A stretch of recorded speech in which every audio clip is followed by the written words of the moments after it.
Chi-Town, Windy City, and Second City are just a few out of the multiple nicknames Chicago has been named for. Chicago is the third most populated city in the United States after New York and Los Angeles. Due to its high population, it is very common to find a melting pot of personalities, places, characters, and cultures conglomerated in a space commonly called a neighborhood. These countless ingredients make Chicago one of the most fabulous melting pots, and that is why this city has also been known as the City of Neighborhoods. There are over 180 different neighborhoods in Chicago, and each has its own unique history and flavor that is born from fiery passion, cultural clashes, technological advancements, and ancient customs. One of Chicago's oldest, most diverse, and rapidly evolving neighborhoods is the South Loop. This neighborhood has become one of the most attractive, peaceful, and renovated places to live for people of all ages and backgrounds. Its proximity to downtown Chicago, to the lakefront, a variety of shops, world-class museums, and top-rated schools make this neighborhood a diamond in the rough. However, about 2 centuries ago, not everything was as new, shiny, and peaceful as it looks right now.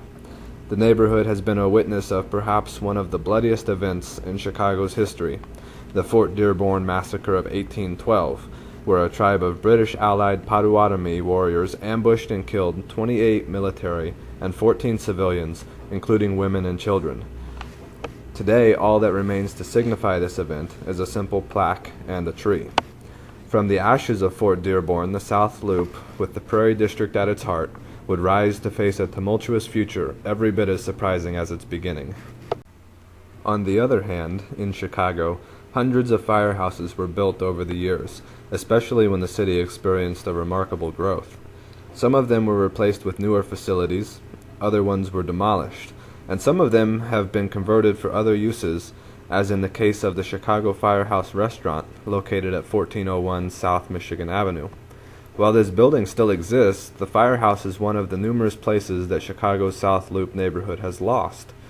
Built in 1905 by the architect Charles Harmon, the purpose of this firehouse was to serve local businesses that moved into the area after the Great Chicago Fire of 1871, along with the wealthiest families of Chicago, like the Marshall Fields, the Pullmans, the Armoires, and the Glessners. This South Loop's unique firehouse was designed to have an exterior architecture made out of yellow brick and limestone, instead of being like a regular standard red brick firehouse, in order to be in sync with the state-of-the-art mansions around the block on Prairie Avenue. Throughout my visit to the South Loop, I did not only look for a lost place, but for a hidden place that could provide me with a sense of what it feels like to be a part of the neighborhood in some extent. Just a couple of blocks from the Chicago's Firehouse Restaurant, and about a block away from the historic district of Prairie Avenue and 18th Street, I found Chicago's Women's Park and Gardens. This 4-acre City of Chicago park commemorates the achievements of significant Chicago women.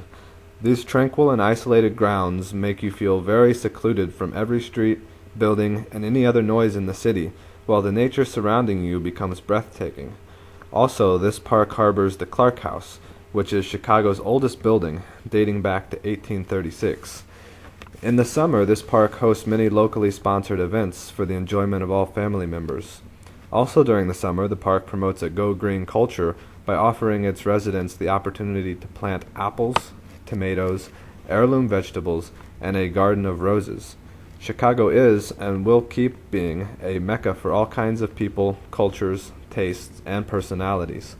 The city itself will be the one who instructs within the melting pot what are the things that should be created that people are in need of, the ones that should remain and we need to preserve to show it off to the world, and finally the ones that should no longer exist because they are a shame for us.